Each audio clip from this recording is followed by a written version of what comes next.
कोई शक है? नहीं होना चाहिए. Do not live in a fool's paradise. Let the people of Pakistan be aware. पाकिस्तानियों को, कश्मीरियों को बाखबर रहना चाहिए. कोई वहां आपके लिए मुंतजर नहीं खड़ा, कि कोई आपकी दावत के लिए वहां नहीं खड़ा. ये तो आपको एक नई जद्दोजहद का आगाज करना पड़ेगा.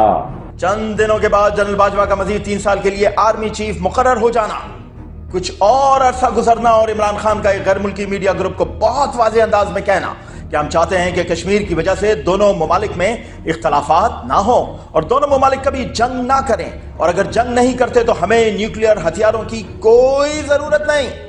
Is your goal vis-a-vis India and Pakistan nuclear disarmament? I'm completely against nuclear arms. I always have been. We've had 3 wars against India, and ever since we've had nuclear deterrent, we have had no war between the two countries. We have border skirmishes, but we've never faced war. The moment there's a settlement on Kashmir, I believe the two neighbors will live as civilized people. We will not need to have these nuclear deterrents. इसी दौरान किसी और media group के साथ बात करते हुए ये कहना कि कोई पाकिस्तानी भारत जाकर, कश्मीर जाकर अगर जिहाद करता है तो गलत है.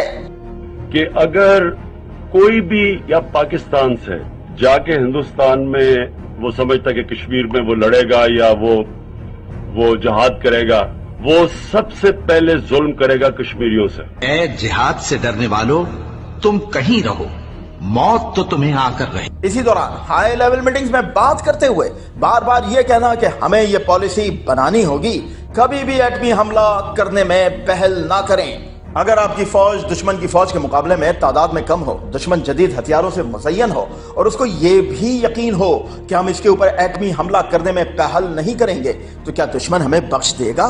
वो तो अपनी फौजों के साथ हम पर चढ़ाई करके, एटमी हमला करके हमारा सब कुछ खत्म कर देगा और हम पहल न करने की वतन दुश्मन पॉलिसी बनाकर बैठे रहेंगे.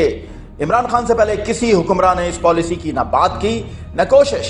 अब जायजा लेते हैं कि इमरान खान ने इख्तिदार जाने के बाद कितना खुलकर पाकिस्तान के एटमी व दीगर ताकतवर हथियारों के खिलाफ खुलकर मुहिम चलाई. कि मैं कहूँ ना मैं तीतर हूँ ना मैं पटेर हूँ, मैं तो न्यूट्रल हूँ. मीर जाफर जो मुसलमानों का, मुगलों का गवर्नर सिराजुद्दौला था, उसका सिपह सलार था, कमांडर इन चीफ था, उसने अंग्रेजों के साथ मिलके गद्दारी की सिराजुद्दौला से, मुसलमानों से. अप्रैल 2022 में इमरान खान के करीब तरीन साथी कासिम खान खूरी ने ट्वीट किया और कहा कि एटमी हथियार और बड़े बड़े मिसाइल महफूज नहीं, जिसके बाद पूरी दुनिया में पाकिस्तान के न्यूक्लियर हथियारों के गैर महफूज होने की बहस शुरू हो गई.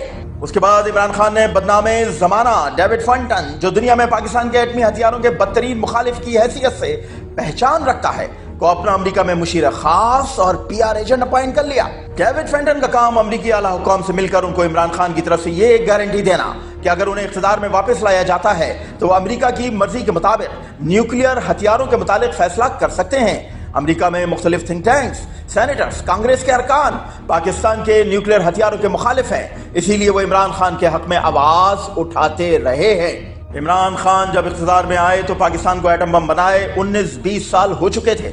आप तारीख उठाकर देख लें कि अगर पाकिस्तान में किसी की भी हिम्मत हुई हो एटमी हथियारों को सरेंडर करने के मुतालिक या गैर महफूज होने के मुतालिक गुफ्तगू करने की.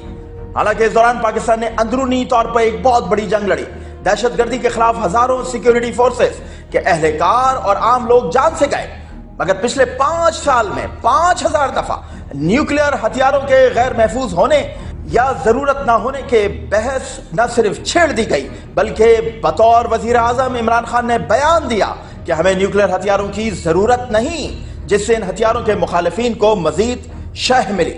अब आप खुद अंदाजा लगाएं कि क्या ये रिपोर्ट मफरूजों पर मबनी है या दीवार पर लिखा हुआ एक सच जिसके सबूत भी मौजूद. नियतों के हाल सिर्फ अल्लाह ही जानता है, मगर रियासतों की पॉलिसियां इसी तरह के सबूतों की बुनियाद पर बनाई जाती हैं जिन पर रियासतें कायम रहती हैं.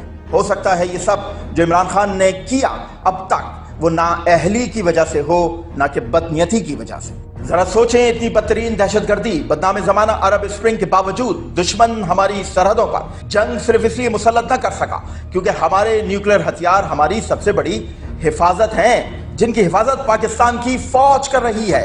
इसीलिए फौज को अंदरूनी तौर पे कमजोर करने की ये सारी साजिशें रचाई जा रही हैं. ताकि न्यूक्लियर हथियार तक पहुंचने का रास्ता बनाया जा सके। हमें इससे कोई गर्ज नहीं कि कौन इलेक्शन जीतता है, हमें बतौर सच्चे पाकिस्तानी इन न्यूक्लियर हथियारों के खिलाफ प्रोपेगेंडे की मजम्मत करना होगी, इसे रद्द करना होगा। यह हथियार किसी एक शख्स की हिफाजत नहीं कर रहे, बल्कि पाकिस्तान के 23 करोड़ शहरियों की हिफाजत कर रहे हैं, और इन हथियारों की हिफाजत भी इन 23 करोड़ शहरियों ही की जिम्मेदारी है। पाकिस्तान जिंदाबाद।